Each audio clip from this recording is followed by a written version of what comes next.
de la vie chrétienne. C'est le sujet de ce soir. Je vais le continuer le mercredi prochain. Ok? Donc, le sujet d'aujourd'hui va continuer le mercredi prochain et le sujet de dimanche, en fonction, ça va continuer. J'ai dit dimanche que nous sommes dans une pensée du réveil. Je vais parler peut-être dimanche le Saint-Esprit et le réveil, et je parlerai aussi du réveil en fonction des dimanches jusqu'à finir le mois de novembre, et on verra ce que comment le Seigneur va nous conduire.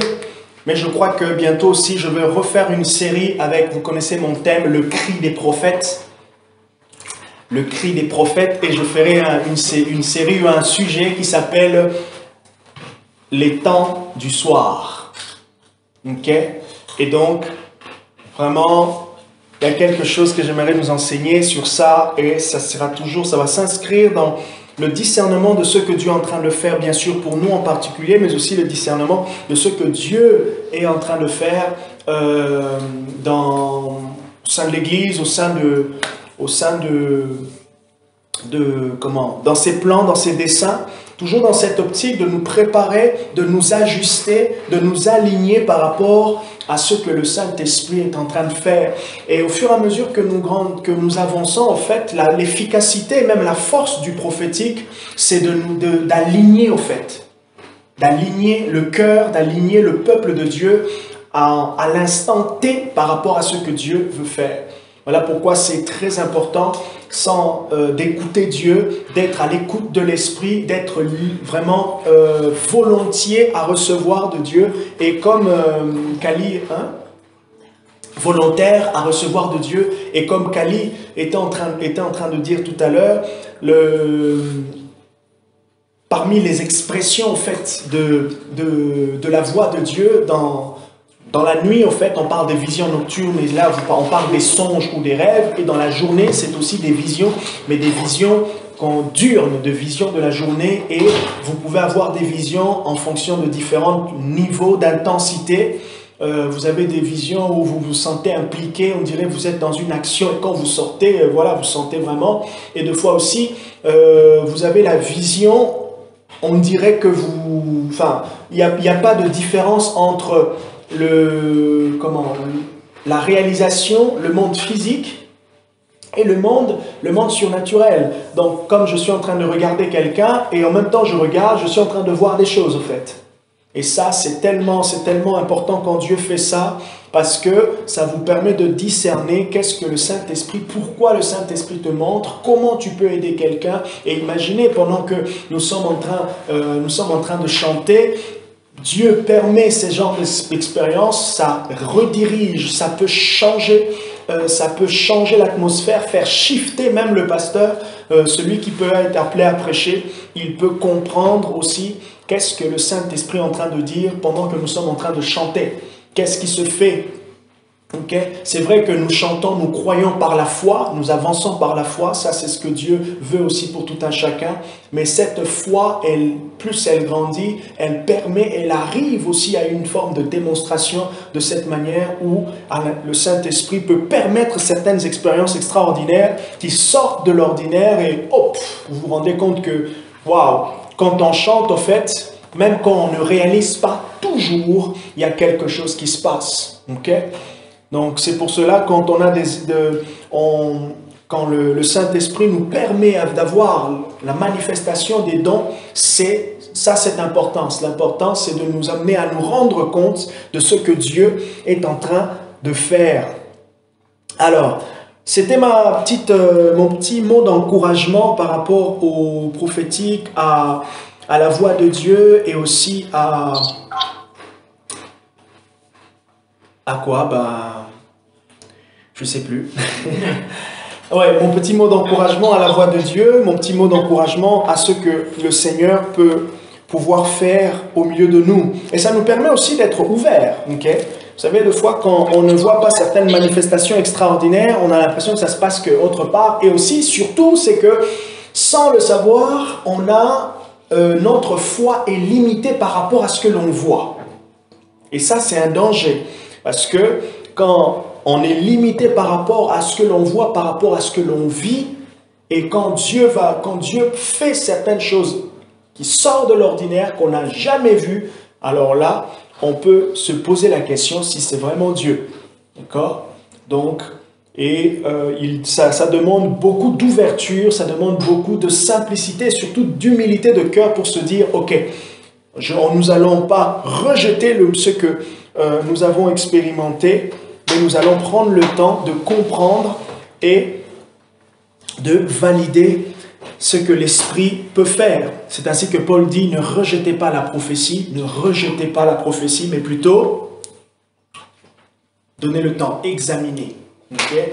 Amener le discernement. Je vais nous parler ce soir, comme j'ai dit, de la pratique de la vie chrétienne. Comment vivre ma vie chrétienne au quotidien? Comment vivre ma vie chrétienne au quotidien? J'ai eu deux questions.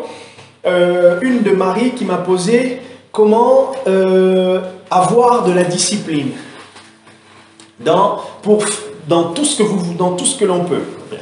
Bien sûr, les choses spirituelles, mais aussi les choses, vos projets, votre vie. Et une autre question aussi de Kali qui m'a dit comment tu fais avec tout ton emploi du temps pour gérer tout ce que tu veux. Prendre du temps de prière, préparer, te nourrir personnellement, travailler, en gros, cumuler tout ce que tu cumules et en même temps, garder l'équilibre, au fait. Dans le fait de cumuler, c'est garder l'équilibre, être à fond.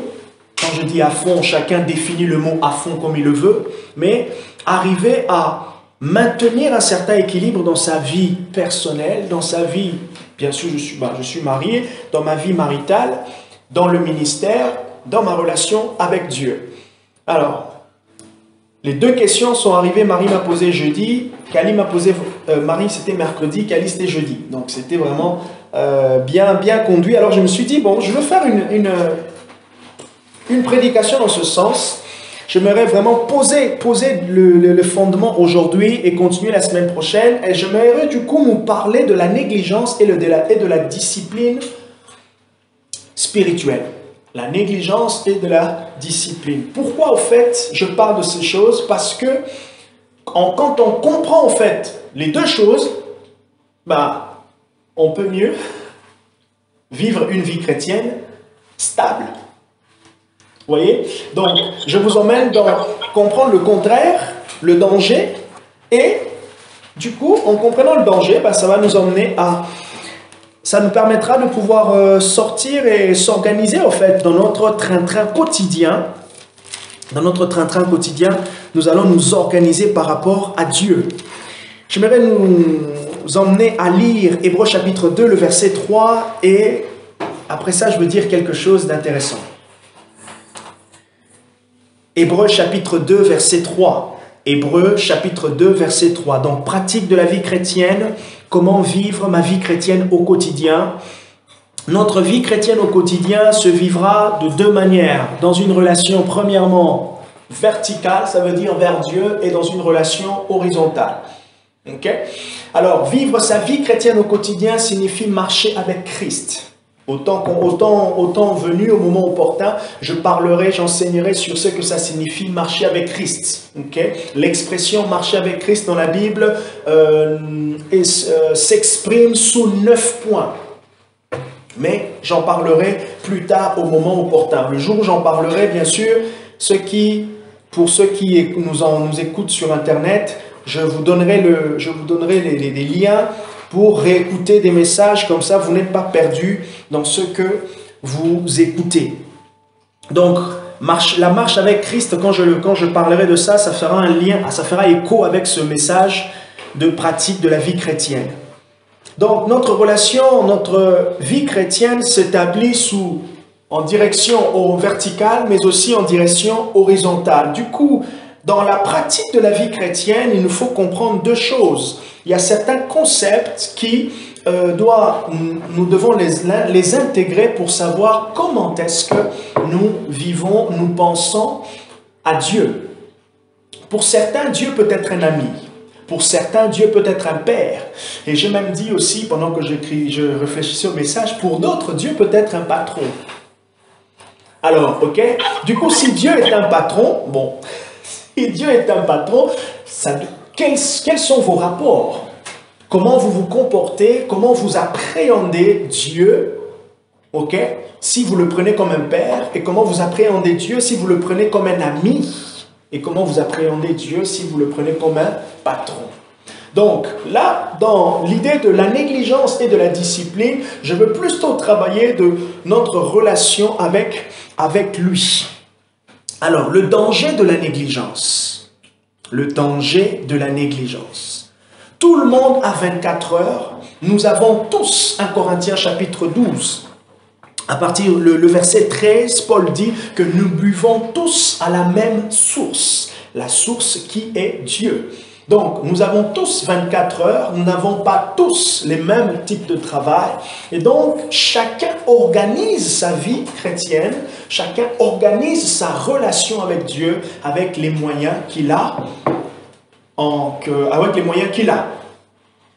Maintenant, dans cette organisation, ce à quoi nous devons faire attention, c'est la négligence.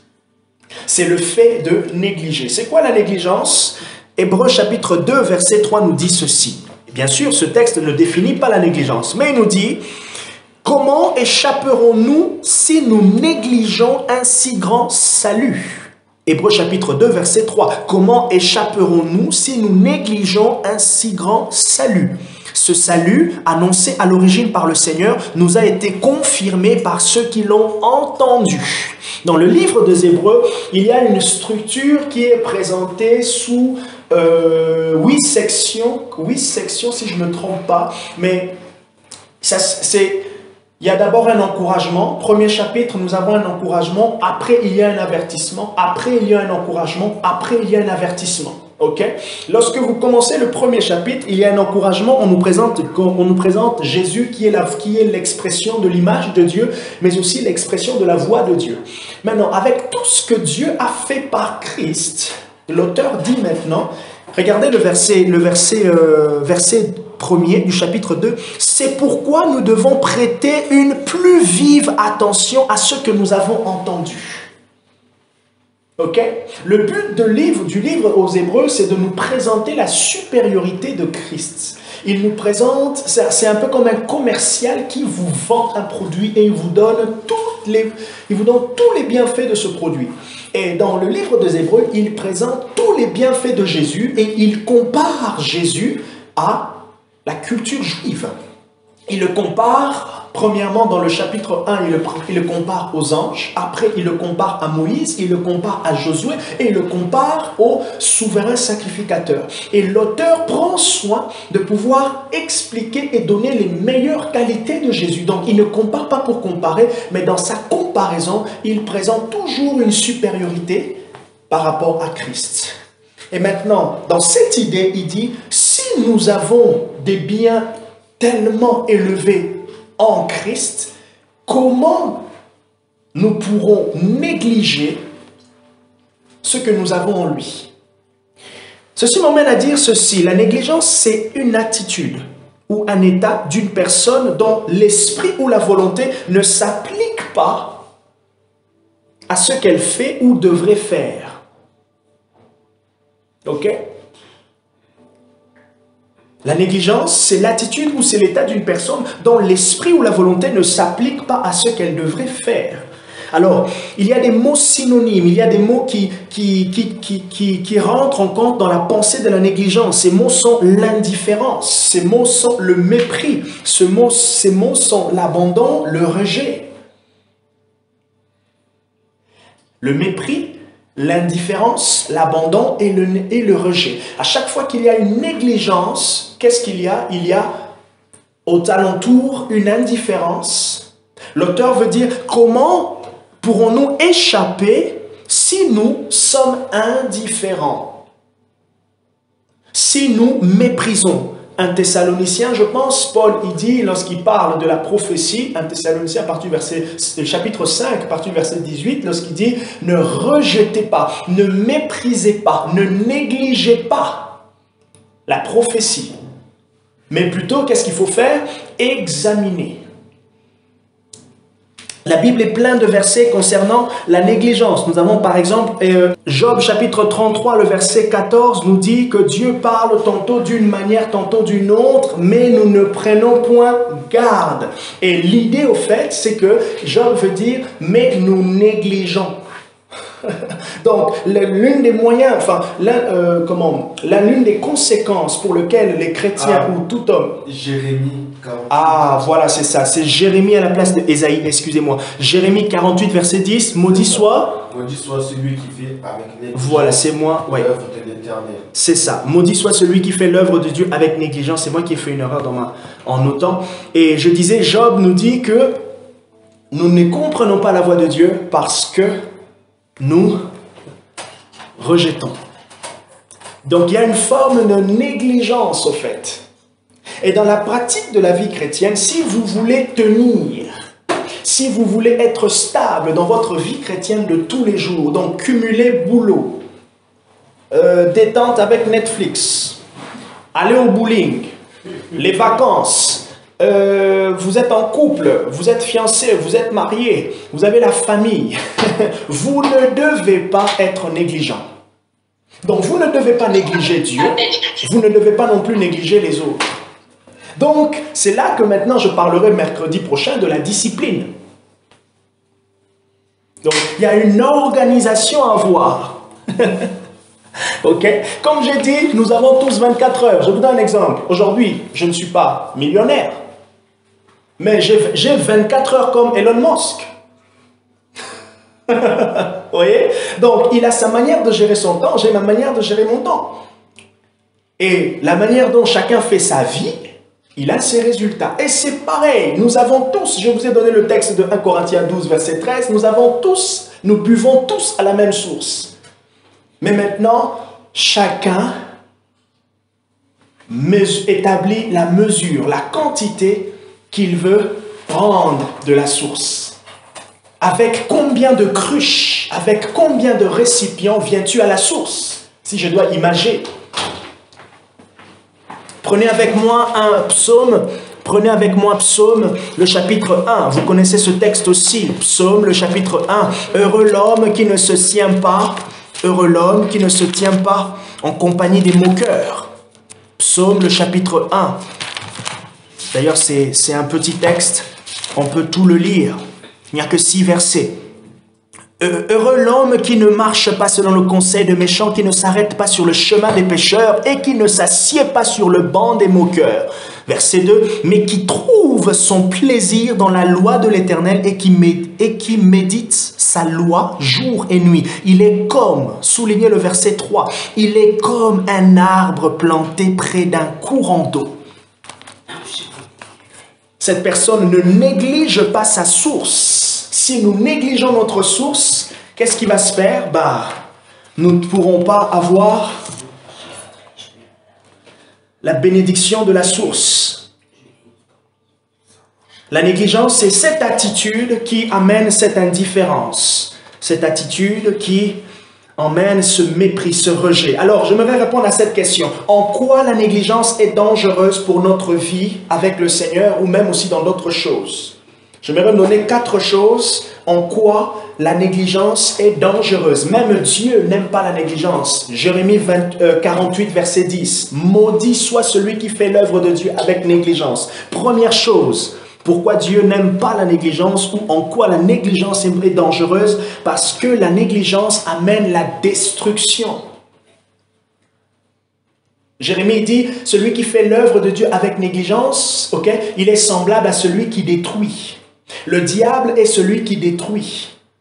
Quand nous nous négligeons, que ce soit dans notre vie, que ce soit pour notre santé, qu'est-ce que nous sommes en train d'emmener à petit feu? Nous emmenons la destruction. Ok? Donc, faut vraiment faire attention. La vie chrétienne, il y a même une pensée que j'ai eue pendant que je préparais, c'est que un chrétien, si nous sommes appelés à être comme Dieu, bien sûr, vous allez dire que c'est dans l'idée du caractère. C'est vrai. Ok? Il est dit dans Éphésiens, je crois, le chapitre 5, c'est l'apôtre Paul qui dit, il dit, soyez mes imitateurs comme je le suis de Christ. Dieu est un Dieu qui travaille. Dieu est un Dieu qui travaille. Et nous devons aussi nous inculquer aussi, nous habituer à cette pensée d'être des chrétiens travailleurs.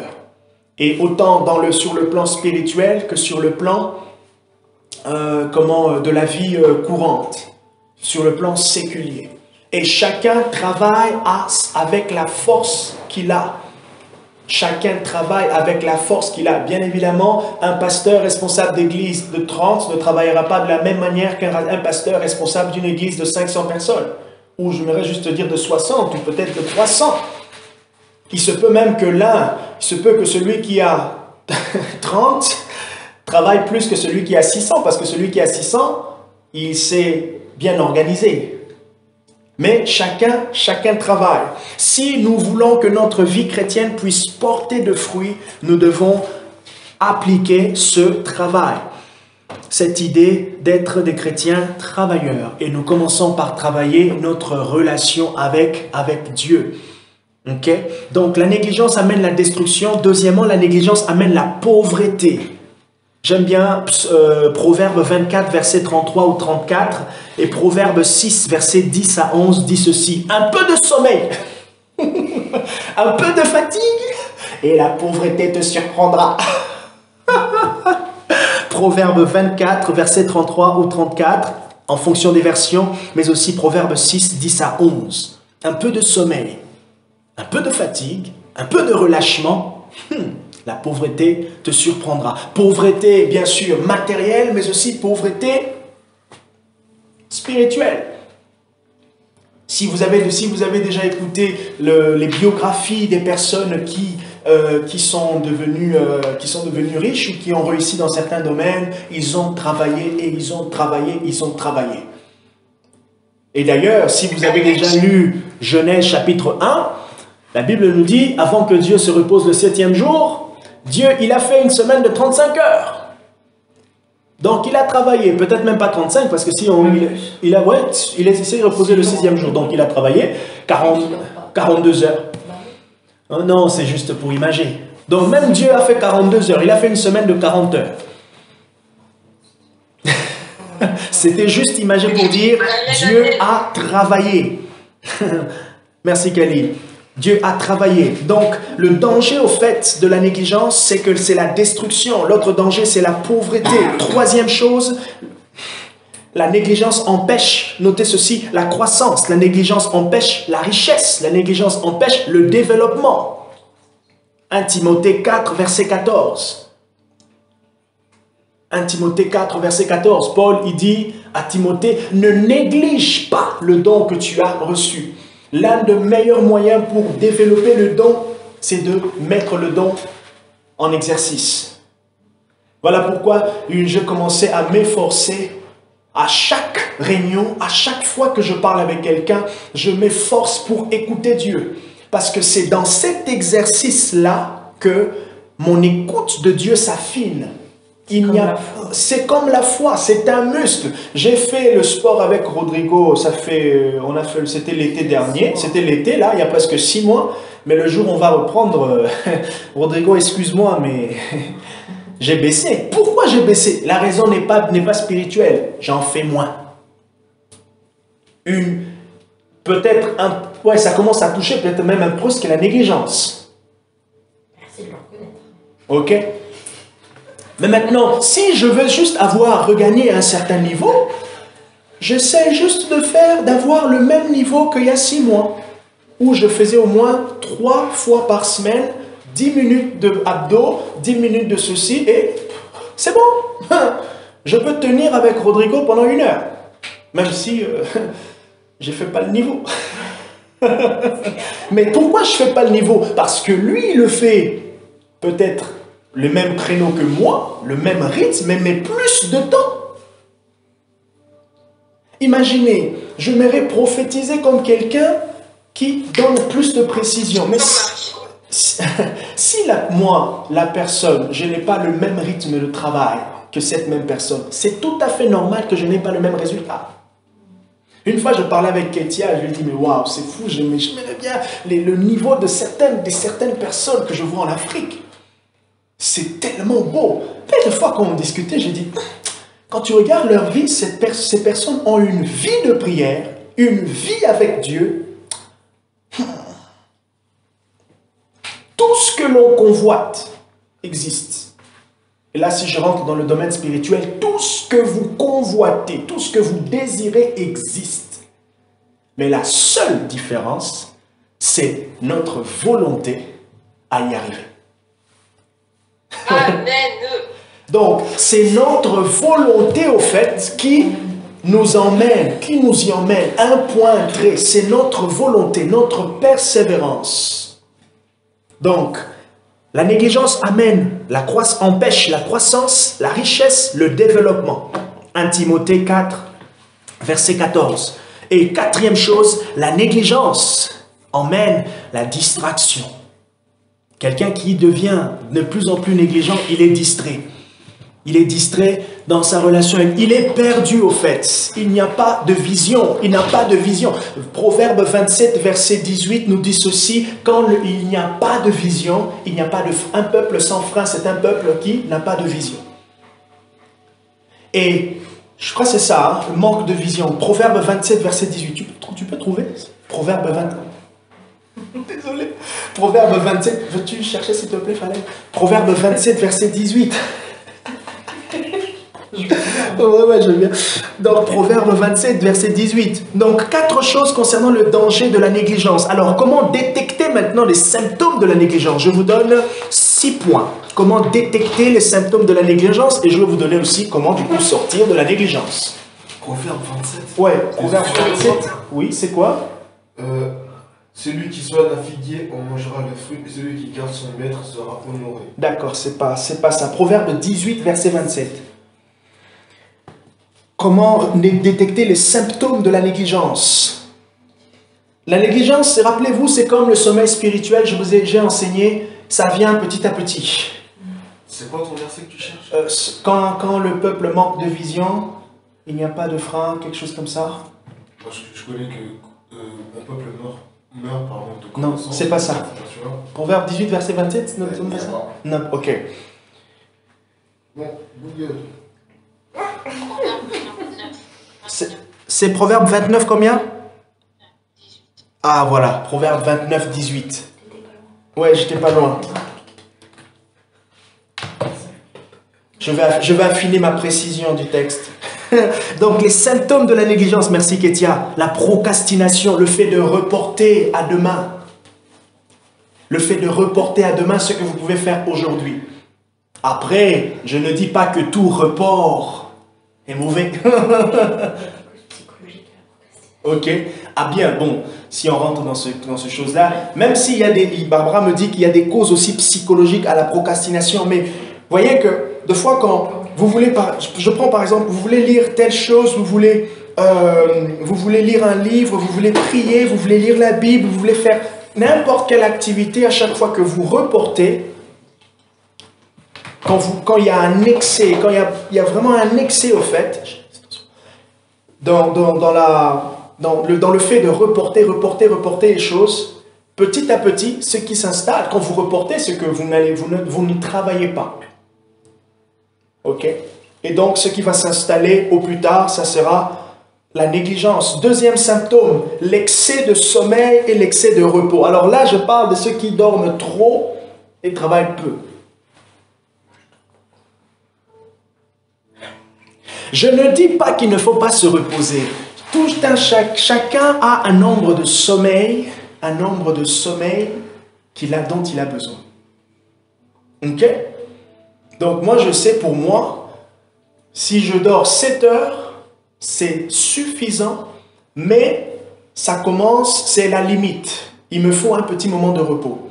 Pour que je sois frais, il me faut au moins 7h15 ou 7h30 de sommeil.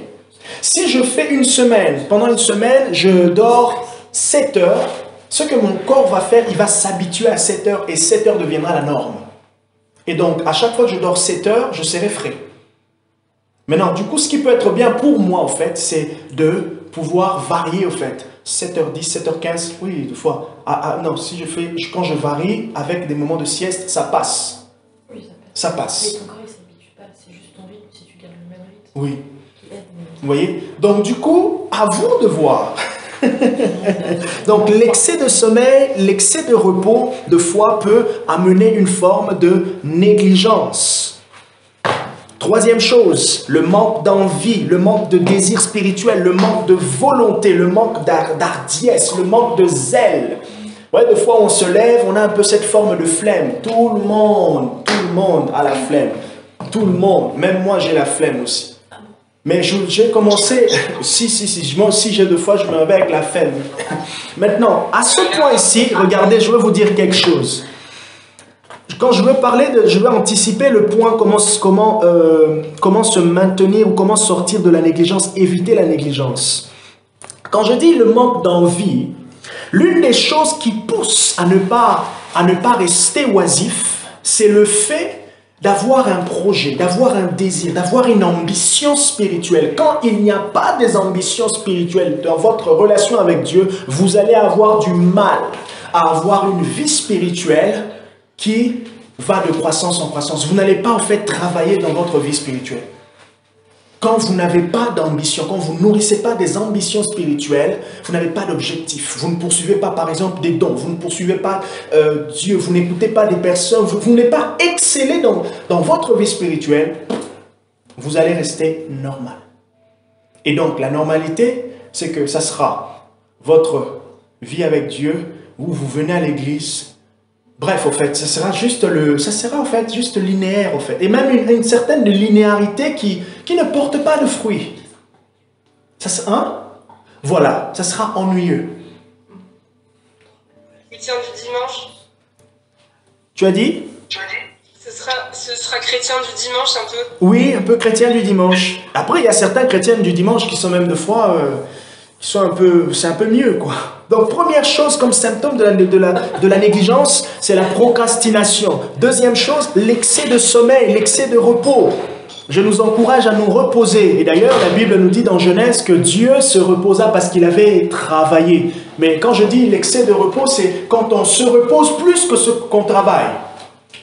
Ok? Et donc, vraiment, je voudrais que vous puissiez bien me comprendre. Et d'ailleurs, parmi les choses de fois que l'ennemi peut aussi jouer, c'est de nous emmener à beaucoup dormir. Imaginez là, c'est l'hiver, il fait froid. On aime la couette. Hein? Et maintenant là, tu veux faire une nuit de prière. Tu veux faire une nuit de prière. Tu veux prier à partir de 22h, 23h. Il faut aimer Dieu. Tu veux jeûner pendant qu'il y a un bon Big Mac. Il y a Uber Eats. Il y a un tacos à côté. Oh là là, si je pars même dans de chez nous, hein, Ketia et Tatiana, il y a un bon foufou là, bien. Ah non, attention, hein. Tu vas reporter le jeûne. Hein. Ce n'est pas mauvais de bien manger, ok? Ce n'est pas mauvais. D'ailleurs, nous tous, on aime nos beaux repas. Mais comme la Bible dit, chaque chose a son temps. Ok? Je reparlerai du jeûne un peu plus tard, mais ce sont des choses importantes. Quatrième symptôme, la paresse et la oisiveté. La oisiveté, voilà. La paresse et la oisiveté. Quand la paresse est là, cette paresse un peu trop là, faites attention, ça peut être dangereux. Les excuses, cinquième point, les excuses. Vous vous excusez de tout, ce n'est toujours pas le bon moment, je vous assure. Vous voulez avancer? Cumuler. Vaut mieux encore faire petit tous les jours que se dire « je ferai quand je saurai ». Ce que j'ai souvent entendu, « Ah, quand je serai en vacances, je veux beaucoup prier. » Ah, vas-y, rentre en vacances, tu vas jamais prier. Il n'y a pas plus tard que cette année ou l'année dernière. J'ai dit à Barbara, tiens, fais ça, prends. Tu sais, elle m'a dit, ah oui, aujourd'hui, quand je vais me réveiller, je vais prendre mon temps avec Dieu, et puis je veux lire, je veux faire ceci. Elle s'est réveillée. Elle a regardé Papat. Elle a fait autre chose, elle a fait tout. Elle a lu. Mais elle n'a pas pris le temps pour Dieu. Elle a fait plusieurs fois. J'ai dit, chérie, si tu te relèves, tu te réveilles, commence par Dieu. Même moi, j'ai prévu de prier à 15 heures. On se sépare avec Barbara. Je lui disais hier, j'arrive comme ça, je vois la vaisselle. Je dis, il faut que je peux faire la vaisselle d'abord. Hein? Je fais d'abord la vaisselle et après. Vous n'allez pas comprendre, mais à chaque fois que vous voulez prier, nous avons tous la volonté pour aimer Dieu. Nous avons tous la volonté. Nous avons tous ce dénominateur commun. Mais par moments, des fois l'entrain n'est pas là. Ce n'est pas toujours vous-même, ce n'est pas toujours vous, c'est aussi l'ennemi. Et je vous assure, en ce qui concerne la spiritualité, votre relation avec Dieu, votre corps, il n'aime pas. Déjà, il n'aime pas, premièrement, parce que c'est une activité spirituelle qui demande aussi de l'énergie, autant physique, mais aussi de l'énergie spirituelle. Et deuxièmement, le diable aussi, il n'aime pas. Il n'aime pas, il n'aime pas. Il n'aime pas. La négligence ne nous amènera nulle part. La paresse, les excuses, les gens qui s'excusent. Ah tiens, ouais, je devais faire ça. Ah bon, je vais faire ça demain. Non, moi je sais, moi je prévois toujours. Chaque week-end, quand je suis en week-end, je peux prier, je peux prendre mon temps avec Dieu. Tu sais, la semaine, j'ai pas le temps. Vous allez voir que le week-end, vous allez chercher à prendre un verre, vous allez chercher à faire ceci, regarder un film, à se poser, à se reposer de votre semaine. Ce qui n'est pas mauvais. Mais maintenant, vous allez voir en fait que vous n'allez pas avancer dans votre relation avec Dieu. Alors, laissez-moi vous dire, nous voulons tous avancer dans notre relation avec Dieu. Ce que je fais, ce que les autres font, nous sommes tous dans un combat. Nous sommes tous et nous devons tous combattre. Combattre pour avancer le jour avec le Seigneur.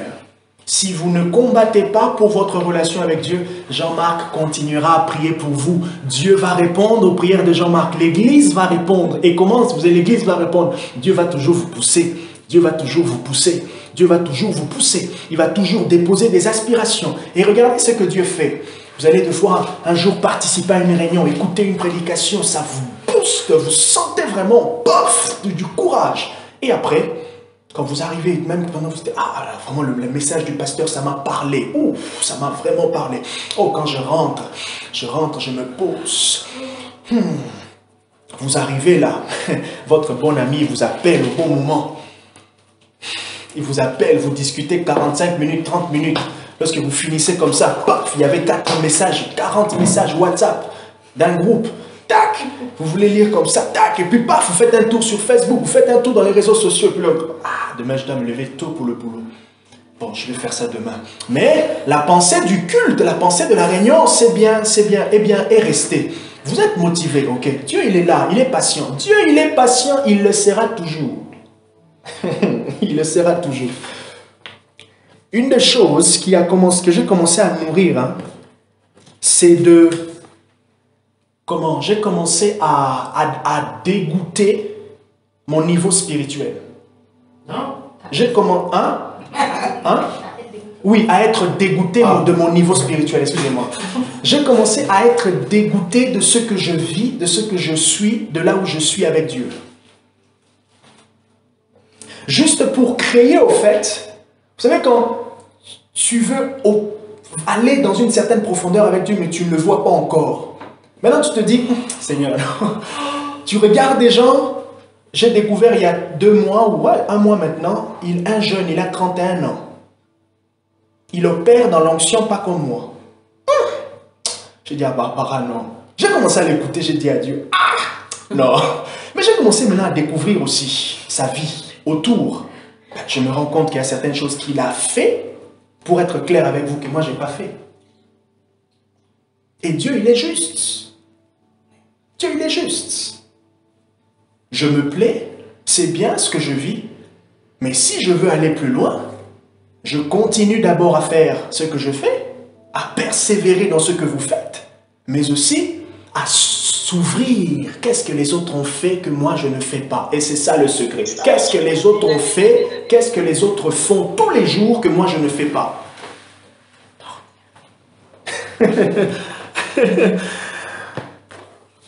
Bon, l'absentéisme ou le manque de temps, c'est aussi une... Quelle heure est-il? 15. L'absentéisme et le manque de temps, c'est aussi un symptôme de la négligence. Quand les gens s'absentent, vous commencez à vous absenter dans vos rendez-vous avec Dieu.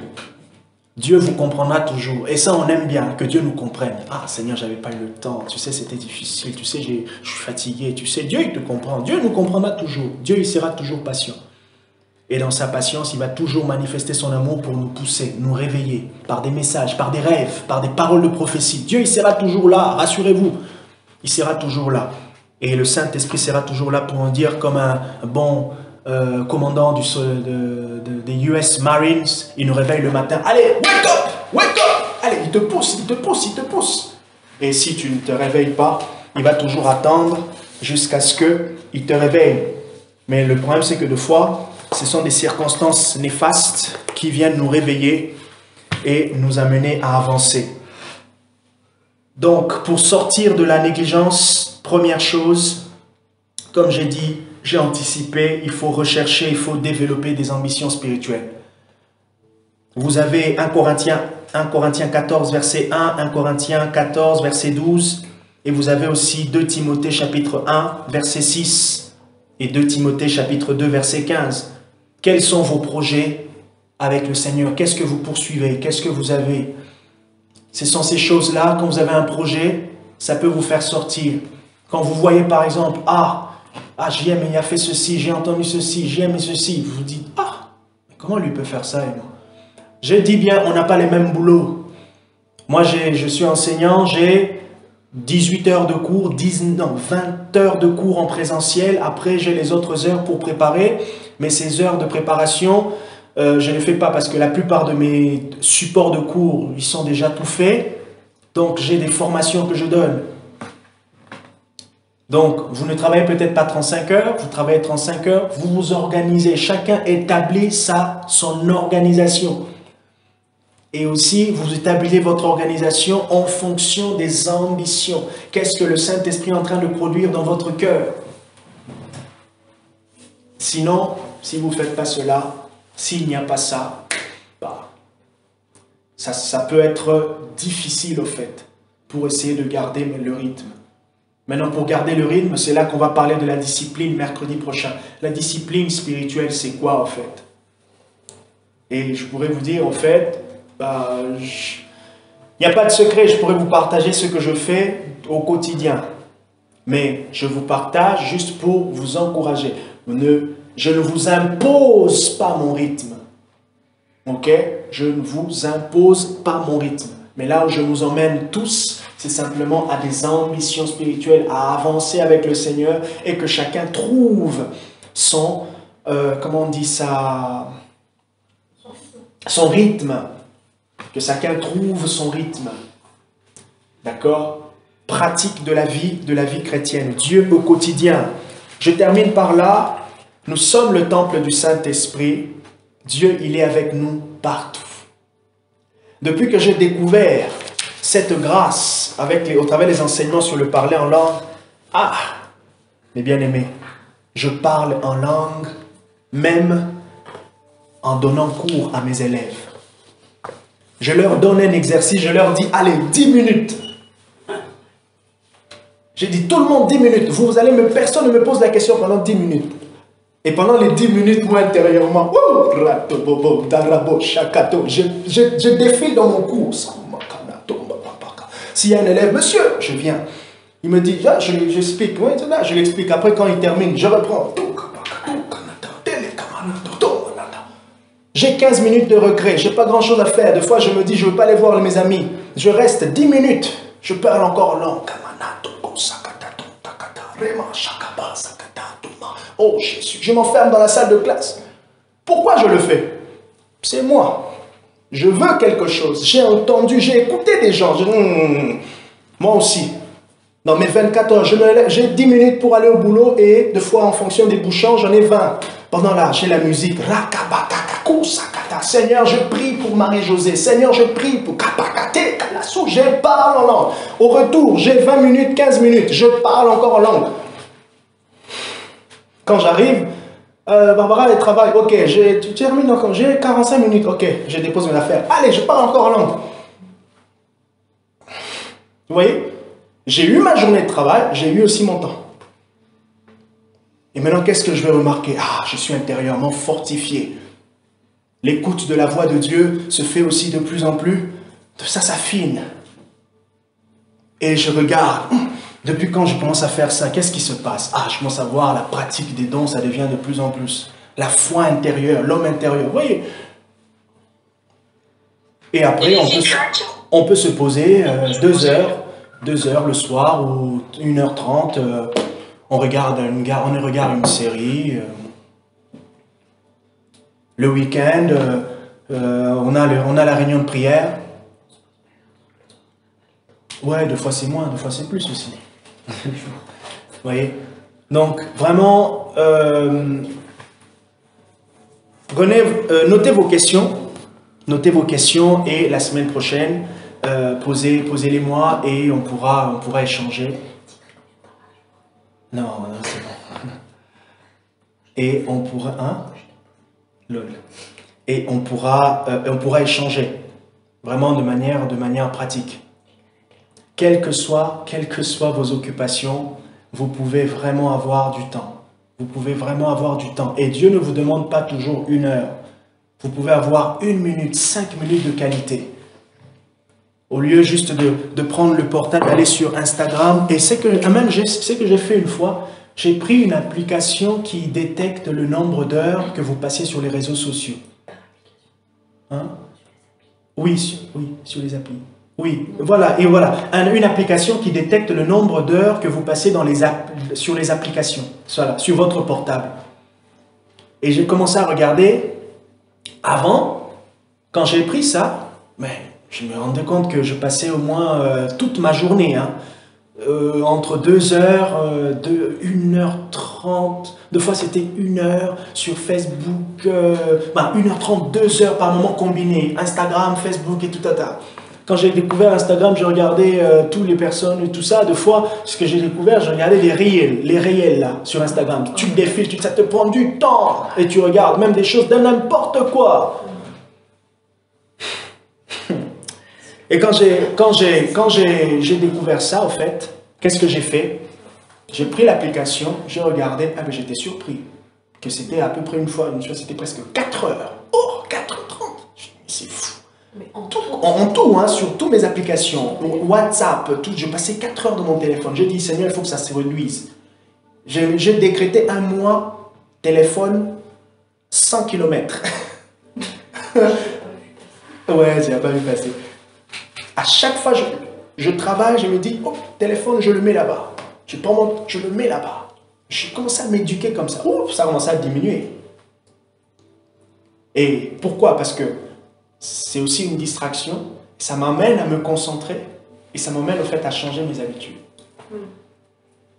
Bon, je vais m'arrêter aujourd'hui pour là.